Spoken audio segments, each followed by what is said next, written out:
students, welcome back. So in our previous video, we have discussed about various properties of matter and their measurements, uncertainty in measurements and significant figures. So in this particular video, we are going to discuss about laws of chemical combinations. Various laws of chemical combinations and Dalton's atomic theory. So let's start with the laws of chemical combinations. Combinations of elements to form compounds. As we all know, elements combine करके क्या बनाते हैं? Compounds बनाते हैं. So इन्हीं की combination govern की जाती है various five laws के through. कौन कौन से laws होते हैं? First is law of conservation of mass. So law of conservation of mass is given by Anthony Lavoisier in 1789. It states that, क्या state करता है? That mass can neither be created nor destroyed. कि किसी भी substance का जो mass होता है वो ना तो create किया जा सकता है ना ही destroy किया जा सकता है, सिर्फ convert किया जा सकता है. For example, ये अपने पास क्या है? फ्लास्क में आइस क्यूब्स है. सपोज इनका वेट है 10 ग्राम्स. ऊपर पिस्टन लगा हुआ है. सो जब आइस मेल्ट करके वाटर बनाती है तो उसका वेट, वाटर बनने के बाद उसका क्या वेट होगा? वो भी 10 ग्राम ही होगा. सो मास क्या कर रहा है? कंजर्व रह रहा है, ना तो क्रिएट हो रहा है ना ही डिस्ट्रॉयड हो रहा है, सिर्फ कन्वर्ट हो रहा है. सेकेंड एग्जाम्पल इज रिएक्शन है to form NaCl. 2 atoms of Na plus chlorine gives us 2 NaCl molecules. So इसमें reactant and product. According to law of conservation of mass, mass of reactants इन दोनों का mass is equal to mass of product. Chemistry में हर reaction में ऐसा होता है कि mass of reactant equals to mass of product according to law of conservation of mass. So this is the law of conservation of mass. So our next law is law of definite proportions or law of definite composition. Given by किसने दिया था? एक French chemist थे, Joseph Proust. उन्होंने ये law दिया था.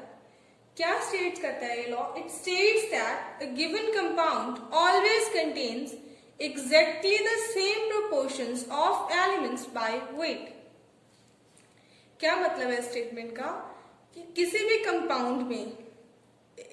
Compound में हमेशा जो एलिमेंट्स प्रेजेंट होंगे वो बाय वेट एक सेम प्रोपोर्शन में प्रेजेंट होंगे. कैसे देखते हैं? तो उन्होंने क्या किया जोसेफ ने? He worked with 2 samples of cupric carbonate. उन्होंने क्यूप्रिक कार्बोनेट के 2 सैंपल के साथ एक्सपेरिमेंट किया. एक उन्होंने लिया नेचुरल सैंपल जो नेचर में प्रेजेंट क्यूप्रिक कार्बोनेट था, और एक उन्होंने लिया सिंथेटिक जो लैब में सिंथेसाइज किया हुआ क्यूप्रिक कार्बोनेट था. उन्होंने क्या देखा?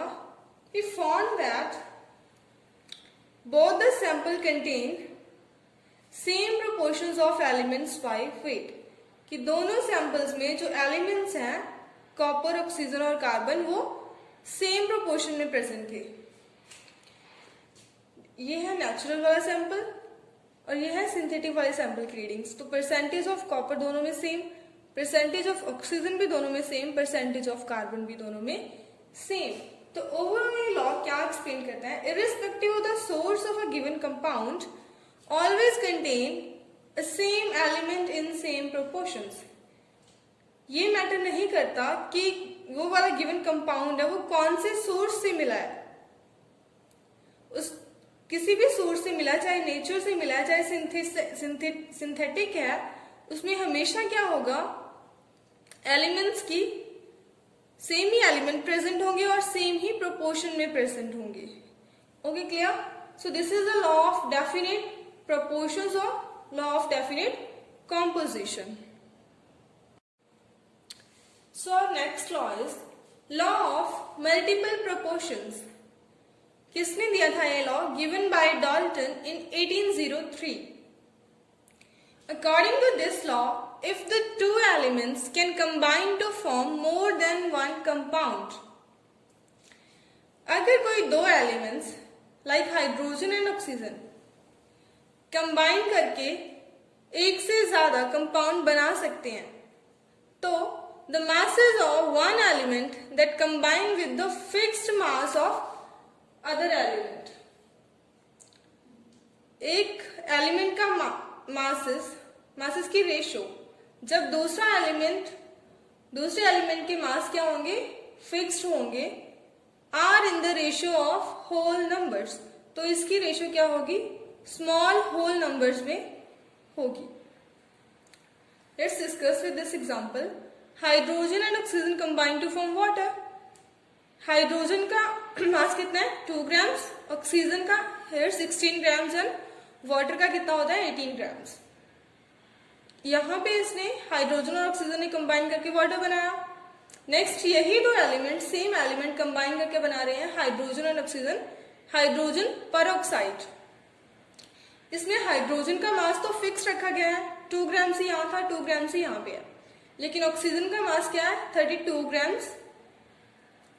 तो ये क्या, अकॉर्डिंग टू दिस लॉ, जब हाइड्रोजन की मास फिक्स है तो ये ऑक्सीजन वाला एलिमेंट की मास एक सिंपल होल नंबर रेशियो में अरेंज होंगे। इन दोनों का रेशियो देखते हैं, 16:32, 1:2, एक simple small whole number ratio में अरेंज है। तो this is the law of multiple proportions.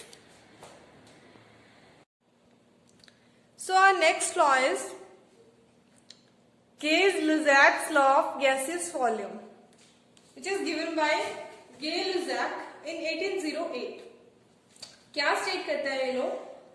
He observed that when a gas is combined or produced in a reaction, they do so in simple ratio by volume, provided all the gases are at same temperature and pressure.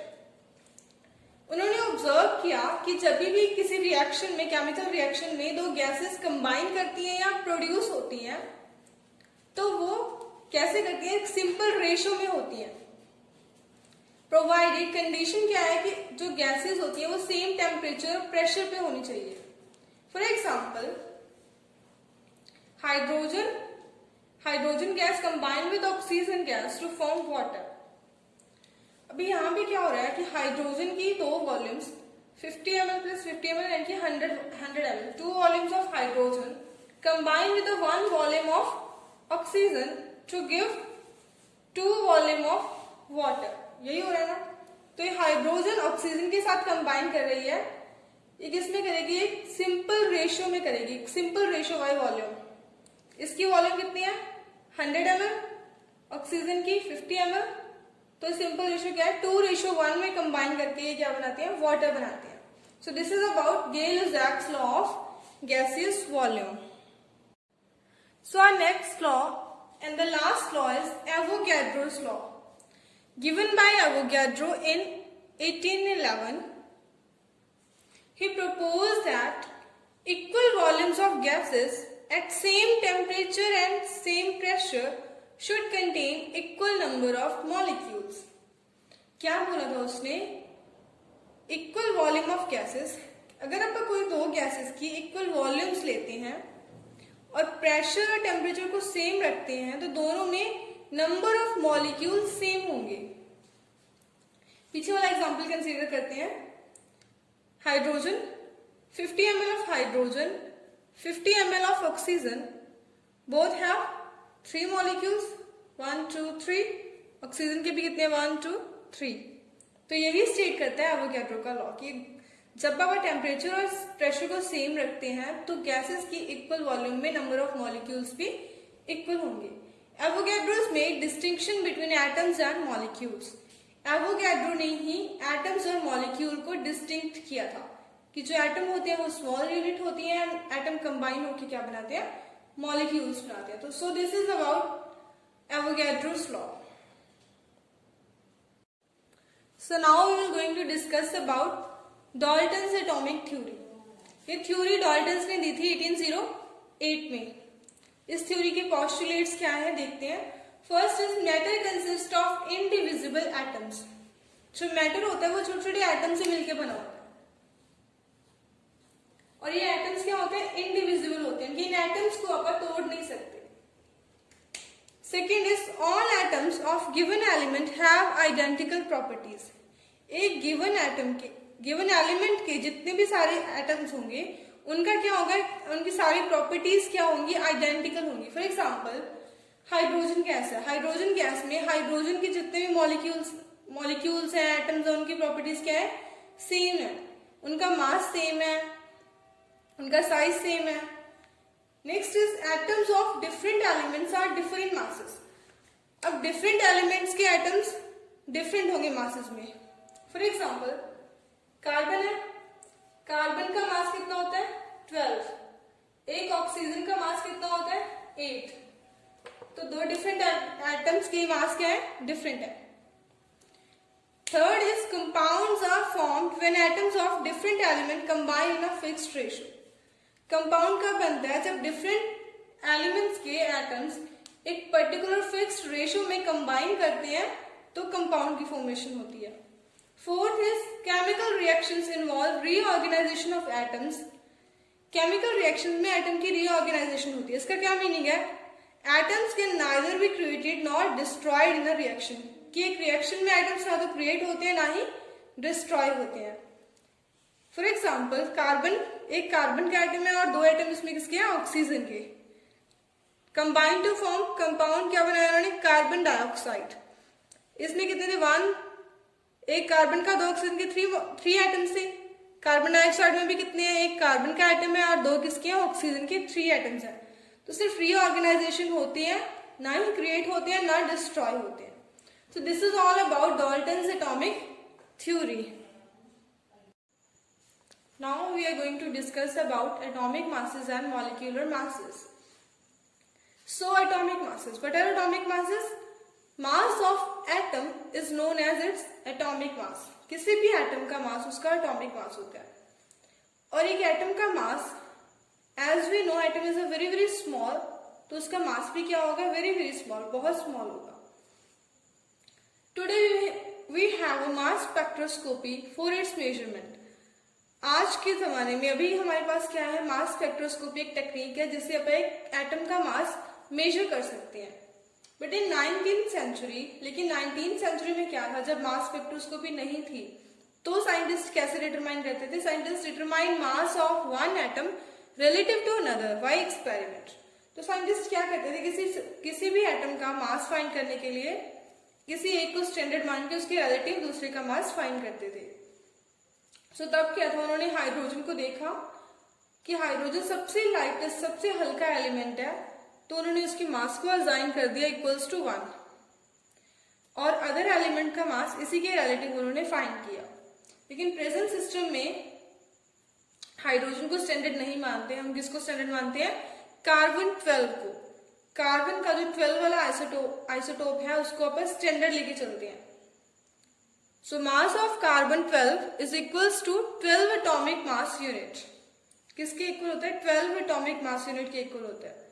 तो 1 atomic mass unit क्या है, 1/12 of mass of carbon atom, यानी कि carbon atom के मास का 1/12 क्या है, एक एटॉमिक मास यूनिट के इक्वल है। तो 1 atomic mass unit is equals to 1.66056 into 10 raised to the power minus 24 grams। एक एटॉमिक मास यूनिट इसकी इक्वल है। सो अभी अपन ने बाकी सारे एलिमेंट्स का मास अपन फाइंड कर सकते हैं इसके रिलेटिव। कैसे, सपोज मास अपन ने हाइड्रोजन का मास फाइंड करना है, एटॉमिक मास यूनिट में फाइंड करना है, तो हमारे पास हाइड्रोजन का मास कितना होता है, 1.6736 into 10 raise to the power minus 24 gram, इतना होता है। लेकिन उसको एटॉमिक मास यूनिट में फाइंड करना तो कैसे करेंगे, divide mass of hydrogen by atomic mass unit. इसको डिवाइड किया, कितना आ गया, 1.0078 एटॉमिक मास यूनिट। तो इसी तरह से अपन क्या करते हैं, एटॉमिक मासेस को फाइंड करते हैं relative to one standard element. So these are atomic masses. So next is average atomic mass. Chemistry में जितनी भी कैलकुलेशंस होती हैं उसके लिए अपन कौन से वाला मास यूज करते हैं, we use average atomic mass. Average atomic mass क्या होता है, अभी many naturally occurring elements exist as more than one isotopes। सबको पता है कि जो नेचर में जितने भी एलिमेंट्स, काफी सारे एलिमेंट्स ऐसे होते हैं जिनके आइसोटोप्स प्रेजेंट होते हैं. When we take account into existence of these isotopes and their relative abundance, जब आप इन आइसोटॉप्स को कंसीडर करते हैं, इनकी रिलेटिव अबंडेंस को कंसीडर करते हैं, then we can calculate average atomic mass. तो इनको कंसीडर करके ही आप एवरेज एटॉमिक मास कैलकुलेट कर सकते हैं. कैसे कर सकते हैं देखते हैं. For example, let's take the example of carbon. As we all know, carbon have 3 isotopes. Carbon के कितने आइसोटॉप्स होते हैं? 3. Carbon 12, carbon 13 and carbon 14. Relative abundance क्या होती है कि नेचर में वो आइसोटोप कितनी परसेंटेज में प्रेजेंट है, कितना परसेंट प्रेजेंट है. तो नेचर में सबसे ज्यादा परसेंटेज किसकी होती है? कार्बन 12 की होती है. कितना प्रेजेंट होता है? 98.892%. कार्बन 12 का एटॉमिक मास इज 12. कार्बन 13 कितना प्रेजेंट होता है? 1.108%, having atomic mass 13.003. Carbon 14 present होता है 2 × 10⁻⁻10%, बहुत ही लेस परसेंटेज पे, और इसका एटॉमिक मास होता है 14.003. सो अभी हमें कैलकुलेट करना है एवरेज एटॉमिक मास. अभी अपने डेफिनेशन में पढ़ा कि रिलेटिव अबंडेंस को साथ लेके कंसीडर करके आप कैलकुलेट करते हैं इनका एवरेज एटॉमिक मास. कैसे करते हैं देखते हैं. फर्स्ट तो ये क्या है, हमें परसेंटेज गिवन है. परसेंटेज को आप नॉर्मल वैल्यू में क्या करेंगे? कन्वर्ट करेंगे. कैसे करते हैं? डिवाइड बाय 100 करके इसको आप कन्वर्ट करते हैं. उसके बाद कैलकुलेट करते हैं average atomic mass. Relative abundance into atomic mass plus relative abundance of carbon 13 into atomic mass of carbon 13, relative abundance of carbon 14 into atomic mass of carbon 14. सबको ऐड करेंगे तो हमारे पास क्या आ जाएगा? कार्बन का एवरेज एटॉमिक मास आ जाएगा. सो periodic table में जितने भी एलिमेंट्स हैं जिनके मासेस दिए हुए हैं, वो कौन से मासेस दिए हुए हैं, वो हमें एवरेज एटॉमिक मासेस गिवन है. तो ये होता है एवरेज एटॉमिक मास. अभी आप देखेंगे मॉलिक्यूलर मास कैसे कैलकुलेट करते हैं. मॉलिक्यूलर मास होता क्या है? Sum of atomic masses of elements present in a molecule. किसी एक मॉलिक्यूल में कितने एलिमेंट्स प्रेजेंट है, उन सबका सम क्या होता है? Molecular mass. कैसे कैलकुलेट करते हैं? Obtain by multiplying the atomic mass of each element by number of its atom. जितने भी एलिमेंट प्रेजेंट है उनको उनके नंबर ऑफ एटम से मल्टीप्लाई करते हैं and then adding them together, और फिर उनको आपस में ऐड करते हैं. कैलकुलेट करके देखते हैं. For example, we have to calculate the molecular mass of methane. हमें मीथेन का मॉलिक्यूलर मास कैलकुलेट करना है. कैसे करेंगे? उसके लिए पहले हमें पता होना चाहिए मीथेन का फॉर्मूला क्या होता है, मॉलिक्यूलर केमिकल फॉर्मूला क्या होता है. CH4. मीथेन क्या होती है? CH4, containing 1 atom of carbon and having 4 atom of hydrogen. So let's calculate the molecular mass. कैसे कैलकुलेट करते हैं? Mass of element, mass of carbon into number of atoms. कितने नंबर ऑफ एटम्स प्रेजेंट है? 1 plus mass of hydrogen into number of atoms कितने हैं? 4. Calculate करेंगे तो कितना आएगा? 16 आ जाएगा. Similarly molecular mass of water calculate करते हैं. इसमें कितने हैं? 2 एटम्स किसके हैं? हाइड्रोजन के, और 1 एटम किसका है? ऑक्सीजन का. तो mass of hydrogen into number of atoms of hydrogen plus mass of oxygen into number of atom of oxygen calculate करेंगे तो किसके इक्वल आ जाएगा? 18 के. So in this way we can calculate molecular masses of an molecule. So next होता है formula mass. भी formula mass हमें क्यों जरूरत पड़ती है फॉर्मूला मास निकालने की, और ये क्या होता है, कहाँ यूज होता है? Some substances like NaCl. जो NaCl है, NaCl क्या होता है? Table salt. कुछ ऐसे सब्सटेंसेस होते हैं नॉट कंटेन डिस्क्रीट मॉलिक्यूल, जिनमें डिस्क्रीट मॉलिक्यूल, अलग अलग मॉलिक्यूल्स नहीं प्रेजेंट होते, लाइक वाटर और कार्बन डाइऑक्साइड अलग अलग मॉलिक्यूल्स नहीं होते इसमें, एज देयर कॉन्स्टिट्यूएंट यूनिट्स, ठीक, they not contain discrete molecules. तो उनमें होता क्या है, in this positive and negative entities are arranged in 3D structure. इनमें पॉजिटिव और नेगेटिव यूनिट्स होती हैं जो 3D स्ट्रक्चर में अरेंज्ड होती हैं। कैसा स्ट्रक्चर होता है NaCl का? Na positive is surrounded by 6Cl and vice versa. Vice versa means एक Na positive के अराउंड 6Cl होंगे और एक Cl के अराउंड 6 Na positive होंगे। NaCl is used to calculate formula mass, not molecular mass, as it is single entity. तो NaCl को अपन NaCl का क्या कैलकुलेट करेंगे? फॉर्मूला मास कैलकुलेट कर सकते हैं, मॉलिक्यूलर मास नहीं कर सकते, क्योंकि ये अलग अलग एटम्स नहीं है, एक सिंगल एंटिटी है। तो फॉर्मूला मास कैसे कैलकुलेट करेंगे इसका? Atomic mass of Na plus atomic mass of chlorine.